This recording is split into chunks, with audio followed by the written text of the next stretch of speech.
Hello, boys and girls. Welcome to my read aloud of the historical fiction novel Once. We left off yesterday in chapter 9. Today I'm going to be reading chapter 10.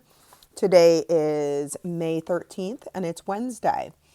We left off with Felix.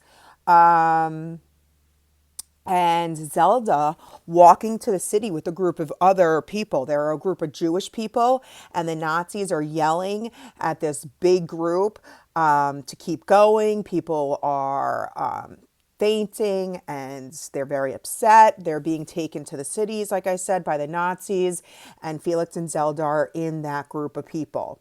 Okay, and finally, Felix is starting to realize what is going on here. At first, he thought that the Nazis were just soldiers that didn't like Jewish book owners and people that had books. But now he's thinking, we left off, the line yesterday was, maybe it's not just our books the Nazis hate. Maybe it's us. So he's beginning to realize that the Nazis just hate the Jews. So let's move on with chapter 10. Once I spent about 6 hours telling stories to Zelda to keep her spirits up, to keep my spirits up, to keep our legs moving as we trudged through the rain toward the city. At least the rain is washing my hat, but my head is still hot and throbbing. Every time a Nazi soldier yells at me or at another person in our soggy, straggling group, my head has stabs of pain. Me and Zelda have eaten our bread and we're both hungry. As we trudge on, I keep my eyes open for food. Nothing, just dark, wet trees and big fields full of mud and wet grass. I keep thinking about Mom and Dad and hoping they're not this hungry, but worrying about them only makes my head throb more. "Why have you stopped the story?" says Zelda. "Sorry," I say. I'm telling her a story about how much fun kids can have in the city, but my imagination is as tired and hungry as my body, and my shirt's wet, and I'm worried my notebook is getting ruined. Zelda's looking annoyed. I don't blame her. Her pajamas are as sodden as my shirt. "Keep going with the story," she says. "William and Violet Elizabeth are in the big cake shop at the zoo. Remember?" "I remember," I say. "Did I tell you about the elephants? The ones that float in by parachute with the extra supplies of cakes?" "Yes," says Zelda crossly. "Don't you know anything?" I'm being distracted again. Another straggling crowd of Jewish people have appeared out of a side road and are walking with us now. They look terrible. Some of them have got bigger bruises than Zelda. Zelda's so exhausted she hasn't even asked me about them. But I can see she's noticed and she's as concerned as I am. Somehow I find the energy to carry on with the story. "William and Violet Elizabeth eat another 6 cakes each," I continue. "Then suddenly a zookeeper rushes in, upset and yelling. A vicious gorilla has escaped and is on a violent rampage across Poland." So it seems here that Felix is telling Zelda stories just to keep her mind off of things. "Across the whole world," says Zelda. "Yes," I say, glad I've got her mind off the bruised people. "So William and Violet Elizabeth come up with a plan to capture the gorilla. Violet Elizabeth comes up with most of it," says Zelda. "All right," I say. "The plan is they go to a luxury hotel and get a luxury hotel room and put lots of things in it that gorillas like. Bananas, coconuts, small roasted monkeys." I can see Zelda isn't happy with this. "Why do they put the things in a hotel room?" she asks. "Because," I say, "luxury hotels in cities are made of modern invention called concrete, which is super strong. Even a gorilla can't bash his way out when he's locked in a concrete room." "The gorilla might be a girl," says Zelda. I look at her wearily. "He might," I say. Anyway, William and Violet Elizabeth send a message to the gorilla about the hotel room, then hide in the wardrobe with a big net. "And toys," says Zelda. I looked at her puzzled. "Gorillas like toys." I know I should be agreeing with her, but I don't, partly because I'm not sure if gorillas do like toys, and partly because what I'm seeing ahead of us is suddenly making it hard for me to speak. One of the people in our group, the man who isn't a book lover, has started yelling at the soldiers, screaming hysterically. Suddenly a soldier hits the man in the face with a machine gun. The man falls down. The soldiers start kicking him. People cry out. I almost do myself. Instead, I step between the man and Zelda so she won't see. I put my arm around her shoulder and walk as fast as I can, talking loudly to distract her.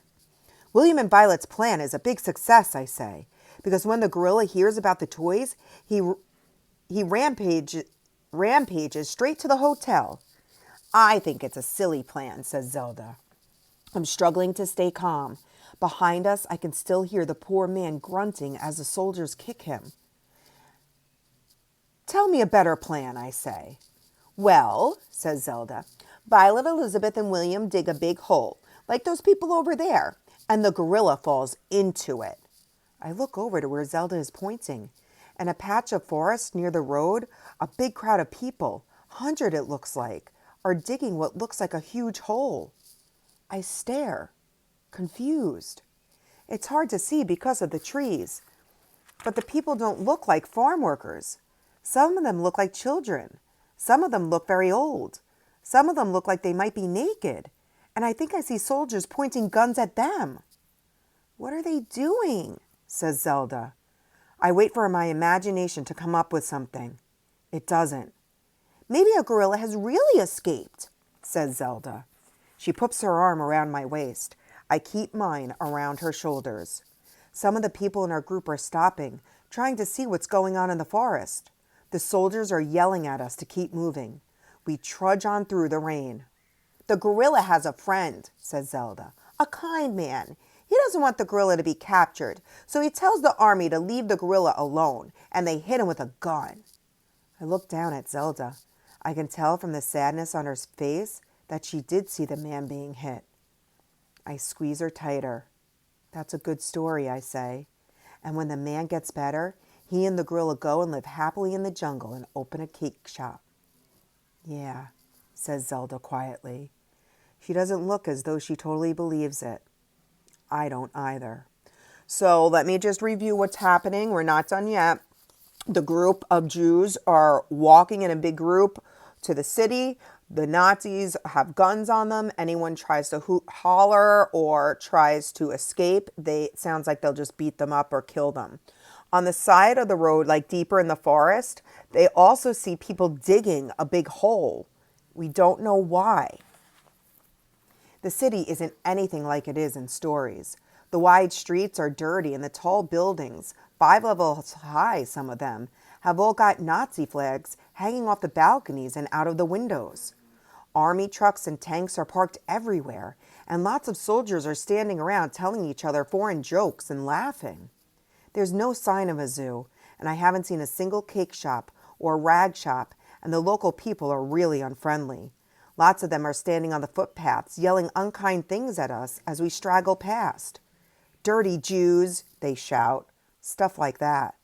Of course we're dirty. We've been walking for nearly a whole day in the rain. I'm looking around for Mom and Dad, but I can't see them. Zelda is doing the same. I hope I find mine before she realizes hers aren't here. Where are you, Mom and Dad? I must try and be patient. That's what Mom used to tell me when I was little and I got upset because I couldn't read any of the words in Dad's big book about 2,000 years of Jewish history. This is hopeless. There are too many people. I've never seen so many people in one place.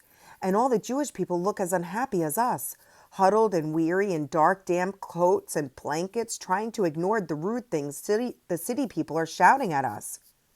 I don't like the city, says Zelda. I wish I knew what to say. I wish I could tell her a story to make us all feel better, but I'm too exhausted and my feet are too blistered. We're heading for a big brick wall right across the street. That's a very strange place to build a wall. There's a gate in the wall with soldiers guarding it, and the people ahead of us are going through the gate. No, they're not. Not all of them. The soldiers are grabbing some of the Jewish people. They're giving them buckets and scrubbing brushes. They're making them kneel down and scrub the cobblestones on the road. That is terrible. The city council should pay people to clean the streets, not make visitors do it while the locals stand around laughing. I hope Mom and Dad didn't have to do this. And now, oh no, what now? This is even more terrible. Soldiers are grabbing Jewish kids and throwing them into the back of a truck. It looks like no kids are allowed through the gate. People are screaming and crying as their kids are snatched away. What's going on? Why are the Nazis separating the kids from the adults? I don't want to be separated. I want to stay here and find Mom and Dad. I pull Zelda over to the side of the street. I look around for an alley we can run down. The local people are pointing at us and yelling at the soldiers that we're Jews and we're escaping. What was that noise? Gunshots. Everyone is screaming. Over by the wall, 2 people are lying on the ground bleeding. Another man is wrestling with a soldier trying to get to a kid that another soldier is holding. The soldier with the kid points a pistol and shoots the man. The screaming is even louder now, but I can still hear Zelda howling in fright. I try to cling to her. Too late. Somebody is dragging her away from me. A Nazi officer with a bored look on his face is holding her by the hair and pointing a gun at her. Please don't, I yell. I wait for my imagination to come up with a reason I can tell him why he mustn't shoot her. But my head is burning and everything is spinning around and I fall down shouting but no words. The cobblestones hurt my face. Gunshots hurt my ears. I start crying. I don't know what to do. I haven't got any more stories.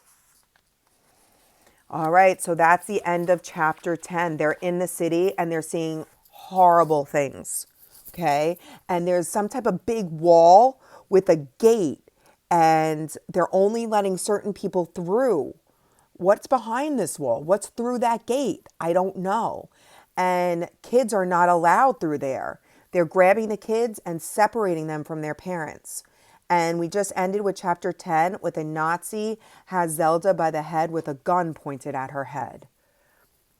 I don't know. Did she get shot? He heard gunshots. I don't know. We'll see what happens tomorrow. Have a great rest of your day.